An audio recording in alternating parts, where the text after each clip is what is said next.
আজকে কিন্তু আপনাদেরকে আমাদের যে মোবাইলটা, সেই মোবাইলের কিছুগুলো গুরুত্বপূর্ণ সেটিংস বলবো, যে সেটিংসগুলো যদি আপনারা ঠিকঠাকভাবে ইউজ না করেন তাহলে কিন্তু আপনাদেরকে অনেক সমস্যার সম্মুখীন হতে হবে। কীরকম সমস্যা না, ভিডিওটা দেখলে আপনারা বুঝতে পেরে যাবেন। তো চলুন তাহলে ভিডিওটা শুরু করি এবং দেখিয়ে দিই কী কী সেই অপশানগুলো, যেগুলো যদি আপনারা ঠিকঠাকভাবে ইউজ করেন তাহলে কিন্তু আপনাদের কোনো সমস্যাই হবে না।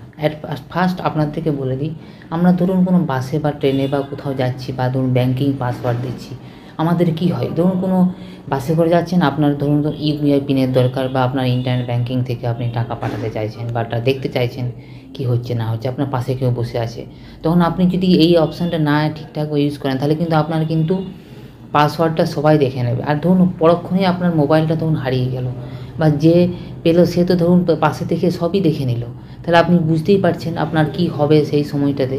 আপনার সব কিছু কিন্তু প্রাইভেসি লিক হয়ে যাবে। আপনি যদি এই সেটিংসটা যদি ঠিকঠাকভাবে ইউজ করেন বা মেনে চলেন, বা আপনার ফোনের মধ্যে প্রয়োগ করেন, তাহলে কিন্তু এইসব অপশানগুলো মানে এইসব সমস্যাগুলো আপনার হবে না। তো চলুন তাহলে দেখিয়ে দিচ্ছি ভিডিওটাতে কী করতে হবে না করতে হবে। আর বন্ধুরা, একটা জিনিস, ফোন ভেদে কিন্তু আপনাদের সেটিংসগুলো কিন্তু উল্টোপাল্টাও হতেই পারে, আপনাকে কিন্তু সেটা দেখে নিতে হবে। সব ফোনের কিন্তু সেটিংস প্লাস নাম সেটা কিন্তু একই থাকে না, সব ক্ষেত্রে কিন্তু আলাদা আলাদা থাকে।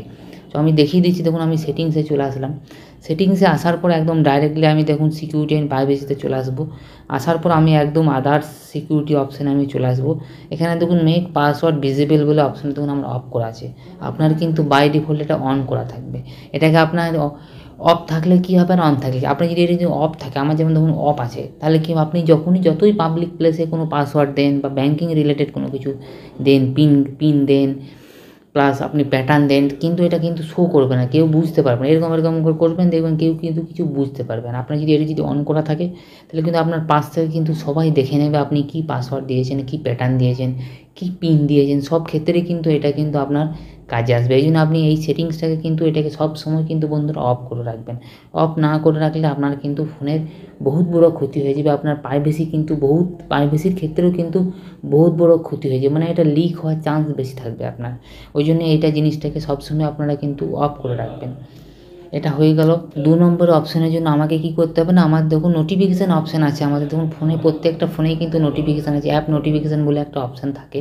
ওই ওই নোটিফিকেশানের মধ্যে আমি চলে আসি। দেখুন এখানে দেখুন নোটিফিকেশান সেটিংস আছে, অ্যাপ নোটিফিকেশান বলে আমি চলে আসলাম। এখানে দেখুন প্রত্যেকটা অ্যাপসের কিন্তু সব নোটিফিকেশান কিন্তু আমার অন করা আছে। আপনার দেখবেন এইসব জিনিসগুলো অন থাকলে কী হয়, আপনার ফোনের ক্ষেত্রে চাপ পড়ে, র্যামের ক্ষেত্রে চাপ পড়ে, প্রসেসরের ওপর চাপ পড়ে, ব্যাটারির উপর চাপ পড়ে, মানে আপনার ফোনের প্রত্যেকটা পার্টসের উপরেই আপনার চাপ পড়ে। আপনার যদি ইউজ না করার, মানে ধরুন আপনার যে অ্যাপসটা আপনি ইউজ করেন না, সেই অ্যাপসের থেকেও কিন্তু আপনার নোটিফিকেশান আপনার চলে আসে। মাঝে মাঝে কোনো অ্যাপস ইউজ করেন, সেই অ্যাপস থেকেও কিন্তু নোটিফিকেশান চলে আসে। যেমন ফেসবুকতে আপনি সবসময় ইউজ করেন, ফেসবুক থেকে তো অনবরত আপনার নোটিফিকেশান আসে, গুগল থেকে আসে, নানা রকম অ্যাপস থেকে কিন্তু নোটিফিকেশান এসে আপনার ফোনটার কিন্তু র্যামটাকে খেয়ে নিচ্ছে। মানে মেন ব্যাপার হচ্ছে আপনার পারফরমেন্সের উপরে আপনার প্রচুর চাপ পড়ছে, পারফরমেন্স কমে যাচ্ছে, ব্যাটারি কমে যাচ্ছে। কী কারণে এইসব দেখুন সব নোটিফিকেশানগুলো কিন্তু আমরা অন করা আছে। এই জন্যে আপনি যে অ্যাপসগুলো আপনার দরকার নেই, আপনি মনে করছেন না এই অ্যাপসগুলো থেকে নোটিফিকেশান আমার আসলেও হবে না আসলেও হবে, এই জন্য আপনি এগুলোকে সব ধরে এরকম করে দেখুন, এরকম করে ধরে আপনি কিন্তু সব ওই করে অফ করে দিতে পারেন।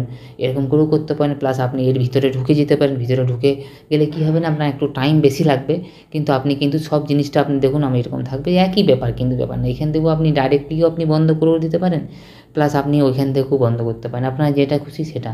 এটা করলে কী হবে, আপনার ধরুন কী হবে, সব সময় তো নোটিফিকেশান আসতে আছে, প্লাস নোটিফিকেশান আপনি ধরুন কিল করতে পারছেন না, কিল করবেন কী করে, এটা তো আপনাকে তো জানতে হবে। কিল করতে গেলে আপনাকে প্রত্যেকটা অ্যাপসের ভিতরে ঢুকে ক্যাচ করতে হবে, নানা রকম অপশান আপনাকে কিন্তু মেনটেন করতে হবে, তবেই কিন্তু আপনার ব্যাকগ্রাউন্ড থেকে ওই অ্যাপসে নোটিফিকেশান যাবে। প্লাস ওর যে ব্যাকগ্রাউন্ড রান থেকেও কিন্তু নোটিফিকেশান আপনার যাবে। কিন্তু আমরা তো সবসময় টাইম নেই, আমরা সবসময় বিজি, ওই জন্য আমাদের কিন্তু এই অপশানটা কিন্তু আপনাকে কিন্তু মেনটেন করতেই হবে, যে আপনার যে অ্যাপসের নোটিফিকেশানের দরকার নেই সেই অ্যাপস, মানে যেগুলো আপনার ক্ষেত্রে খুবই গুরুত্বপূর্ণ অ্যাপস, মানে যে অ্যাপসগুলো থেকে নোটিফিকেশান আপনাকে আসতেই হবে, সেই অ্যাপসগুলোরই কিন্তু এই নোটিফিকেশান এগুলো করে অন করে রাখবেন। নাহলে কিন্তু আপনি এরকম করে বাই ডিফল্ট এগুলো অফ করে দেবেন, তাহলে কিন্তু আপনার প্রসেসরের ক্ষেত্রে, ব্যাটারির ক্ষেত্রে, র্যামের ক্ষেত্রে সব কিন্তু চাপ কমে যাবে, আপনার ফোনের কিন্তু পারফরমেন্স অনেক ভালো থাকবে। তো বন্ধুরা, এই ছিল দুটো অপশান। এই অপশানগুলো যদি আপনারা ঠিকঠাকভাবে ইউজ করেন তাহলে কিন্তু আমি মনে করি পার্সোনালি যে আপনার ফোনের কোনো অসুবিধা হবে না, প্লাস আপনি কোথাও বিপদে পড়বেন না, আপনার প্রাইভেসি লিক হবে না, প্লাস আপনার ফোনটা আপনার ভালো থাকবে। তো বন্ধুরা, আপনাদের এই দুটো অপশানের মধ্যে কোন অপশানটা আপনাদের সবথেকে বেশি ভালো লাগলো আমাকে একটু কমেন্ট করে জানাবেন। আর আপনারা কী কী ভিডিও দেখতে চাইছেন বা কী রিলেটেড ভিডিও দেখতে চাইছেন আমাকে একটু প্লিজ কমেন্টে জানান, তবে আমি আপনাদেরকে সেই রিলেটেড ভিডিও আনার চেষ্টা করব। তো বন্ধুরা, আজকে ভিডিওটা এখানেই শেষ করলাম, আবার দেখা হবে নেক্সট টাইম অন্য কোনো একটা ভিডিওতে। ততক্ষণের জন্য ধন্যবাদ। জয় হিন্দ, বন্দে মাতরম।